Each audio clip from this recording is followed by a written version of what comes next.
నమస్తే వ్యూస్, మనం ఇప్పుడు హెగ్డే ఫర్టిలిటీలో ఉన్నాం. The most awarded doctor, infertility specialist in India, Vandana Hegde గారి వాళ్ళు మనతో ఉన్నారు.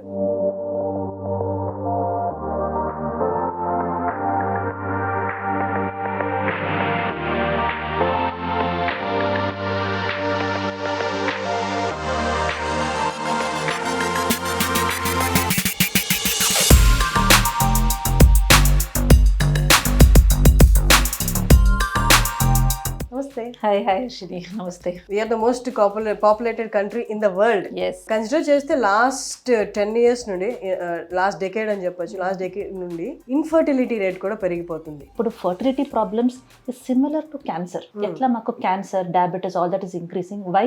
బికాస్ ఓవరాల్ మాకు society is changing, life style is changing, we are more westernized అని చెప్పొచ్చు.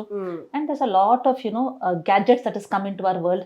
సో ఉంటుంది, yes, but today I can see there's a conscious change among all our at least this next generation who are realizing this changes. But damage done, no? Damage, yes. See, damage has taken so many years to do. It is going to take that many years for us to reverse. But yes, today because we are all becoming more conscious, I'm sure it's going to be a positive change. ఇది ఏదైతే birth ఇస్తుందో ఈ world లో, ఏదో మూవీలో ఒక dialogue ఉందన్నమాట, birth ఇచ్చేవి రెండు, ఒకటి ఎర్త్, ఇంకొకటి స్త్రీ. సో హైలీ డ్యామేజ్ జరుగుతుంది ఫస్ట్ సాయిల్ కి, తర్వాత ఉమెన్ గర్భసంచి మీద. దట్స్ వాట్ మన ఇన్ఫర్టిలిటీ గురించి మాట్లాడాలి. నెక్స్ట్ బర్త్ అనే దాని మీదే కంప్లీట్లీ ఎఫెక్ట్ పడుతుంది. చాలా మంది ఇప్పుడు ఫర్టిలిటీ ట్రీట్మెంట్స్కి వచ్చినప్పుడు అమ్మాయి వాళ్ళకి ఎగ్ క్వాలిటీ అనేది చాలా తగ్గుతుంది. ఇప్పుడు even youngsters are getting very poor quality eggs. అట్లనే అబ్బాయిలోనూ స్పర్మ్ కౌంట్ తగ్గుతుంది, మొటిలిటీ తగ్గుతుంది, స్ట్రక్చర్లీ అబ్నార్మల్ ఫార్మ్స్ ఎక్కువ అవుతుంది. So it is becoming very difficult for us to create that perfect seed. Madam, చాలా ఐవీఎఫ్ సెంటర్స్ వచ్చేసాయి. కొన్ని ఐవీఎఫ్ సెంటర్స్లోకి వెళ్ళిన తర్వాత పాపలో వీళ్ళు ఆ ట్రీట్మెంట్ గోత్రూ అయ్యి అలా హెల్తే డ్యామేజ్ అయిపోతుంది. బికాస్ సర్టిఫైడ్ ఫర్టిలిటీ సెంటర్స్కి వెళ్ళక ఏదో తక్కువ రేటుకి వస్తుందని. మీరు as a awarded specialist in infertility, మీరు చెప్పండి, what are the parameters they should consider first of all వెళ్ళడానికి, ఒక ఫర్టిలిటీ సెంటర్కి వెళ్ళి వాళ్ళు కన్సల్ట్ అవ్వడానికి? అది సూపర్ స్పెషాలిటీ ఎవరు చదువుకుంటారో వాళ్ళకి ఇంకో 1.5-2 years కోర్స్ అది. So that is the right doctor because they will have complete knowledge on how to treat the patient end to end. అన్ని తెలియాలి. That is one important because at the end of the day ఒక patient is under the doctor. So doctor specialization is important. And ఇంకోటి ఏమంటే fertility ఒక డాక్టర్తోనే కుదరదు. So they require a lot of infrastructure because అన్నికి we need something called the embryology lab. అన్ని lab లో it's like research, embryology lab లో జరుగుతుంది. సో దట్ ఏమవుతుంది, ఎవ్రీ 5 to 10 years కి there are lot of new technology that is coming and advancements that are coming. ఇప్పుడు మేము ముందు Day 3 transfers చేస్తున్నాము, ఇప్పుడు Day 5, Day 6 వచ్చి బ్లాస్టోసిస్ట్ కల్చర్ అది. ముందు స్లో ఫ్రీజింగ్ ఉంది, ఇప్పుడు విట్రిఫికేషన్ వచ్చింది.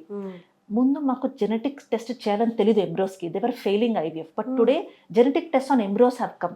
సో ఎట్లా జెనెటిక్స్ అడ్వాన్స్ అవుతుంది అంతా మాకు IVF is advancing at a faster space. So ఇన్ఫ్రాస్ట్రక్చర్తో the doctors qualification is important. Special case ఉంది, ఈవెన్ కొన్ని మూవీస్లో కూడా ఈ కేసు చూపించారు. ఏంటి అంటే single women wants to get pregnant, అంటే ఫిజికల్లీ అటాచ్మెంట్ లేకుండా she wants to be a parent, ఒక సింగిల్ మామ్ గా. వాళ్ళకి ఏ కైండ్ ఆఫ్ ట్రీట్మెంట్ ఉంటుంది? ఒక పెళ్లి కాని స్త్రీ ప్రెగ్నెంట్ అవ్వాలి, మదర్ అవ్వాలి అనుకుంటే వాళ్ళకి మీరు ఇచ్చే ట్రీట్మెంట్ ఏంటి? See, she can go through her IVF treatment.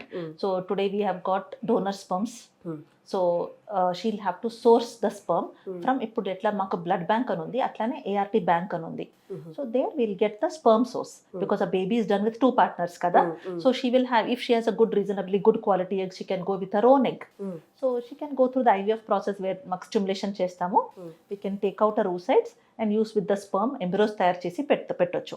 Now why IVF? Because comparatively ఐవీఎఫ్లో success rate ఎక్కువ, బికాస్ అవర్ సక్సెస్ రేట్స్ అనేది 60-70%. If she doesn't want that, she can still go through one simple IUI process. IUI అంటే artificial insemination. So we just monitor, ఒక అమ్మాయికి ovulation అవుతుంది కదా, ఆ నెలలో ovulation monitor చేసుకొని we can source the sample from the ART bank and inseminate. Uterus లోపల just sample ని ప్రాసెస్ చేసి మంచి స్పర్మ్స్ ని సపరేట్ చేసుకొని put it into our uterus. Over that success rates are 10%. So కొన్ని మందికి repeat చేయాలి పడుతుంది. ఇప్పుడు IUI వెళ్తే ఒక 3 to 6 cycles పడవచ్చు. So usually with in 3 to 6 cycles ఒక 30-40% వాళ్ళు ప్రెగ్నెంట్ అవుతారు. IUI is not successful, they can go for IVF or go for direct IVF. So a single girl can still conceive. Normal girl, job చేసుకునే గర్ల్కి 38 years 37 39 yearsకి pregnant అయితే baby అనేది healthy baby వస్తుందా? లేకపోతే ప్రాబ్లమ్స్ ఏమైనా face చేయొచ్చా baby? 37-38 years girl ఇప్పుడు ప్లాన్ చేసినప్పుడు there is a risk that baby could have genetic problems because of which one pregnancy will get delayed. Abnormal embryos uterus is also little intelligent, it will not implant. Okay.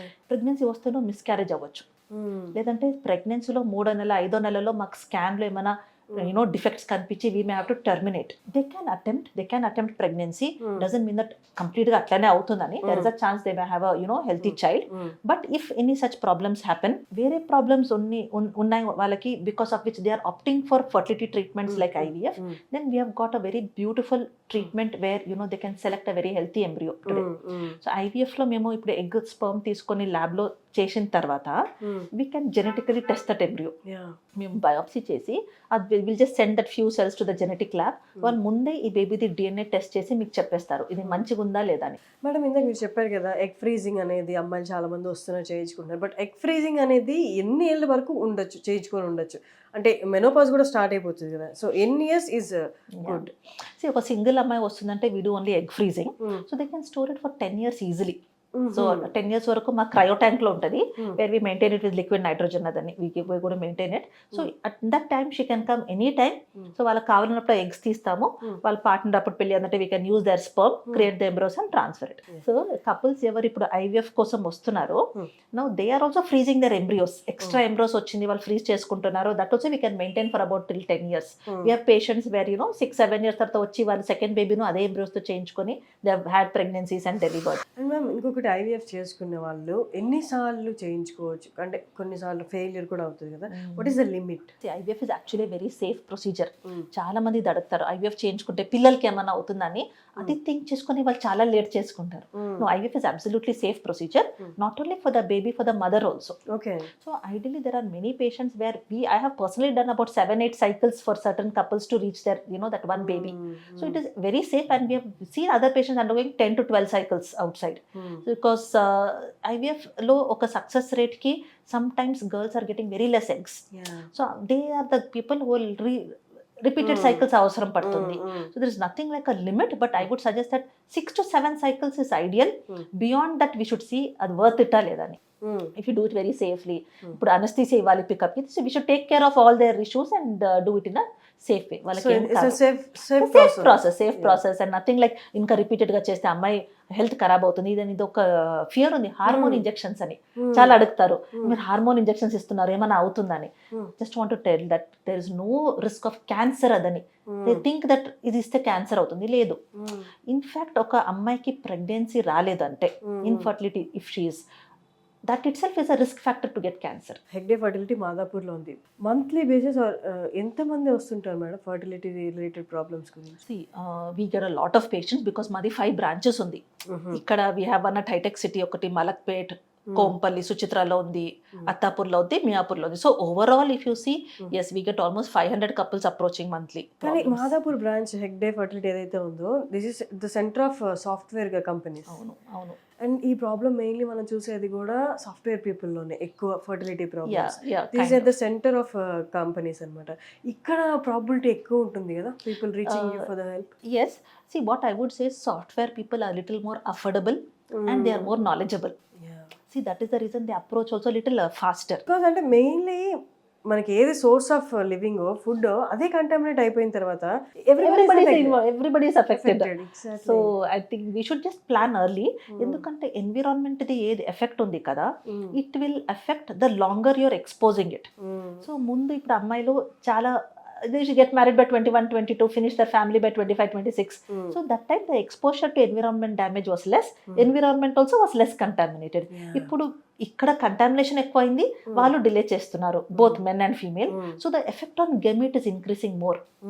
So by the time they come, uterus, egg, sperm 3 effect అయి వస్తున్నారు, which is creating little more difficulties for them. అందుకే IVF procedures are increasing. So viewers చూస్తున్న వాళ్ళు ఎవరైనా approach అవ్వాలి అనుకుంటే Hegde ఫర్టిలిటీని, Indira madam దగ్గర appointment కావాలి అనుకుంటే you could reach to the Hegde fertility సెంటర్కి మీరు రీచ్ అవ్వచ్చు. లేదా మీరు నెట్లో ఫోన్ నెంబర్ అవైలబుల్ ఉంది, మేము కింద కూడా స్క్రోలింగ్లో పంపిస్తున్నాము నెంబర్, దానికి కాల్ చేసి మీరు మేడం అపాయింట్మెంట్ తీసుకోవచ్చు. మీకు ఫర్టిలిటీ రిలేటెడ్ ఏ డౌట్స్ ఉన్నా మీరు మేడం అపాయింట్మెంట్ తీసుకొని మీరు డౌట్స్ క్లియర్ చేసుకొని ఇన్ కేస్ ప్రొసీజర్ రిక్వైర్డ్ అయితే దానికి వెళ్ళొచ్చు.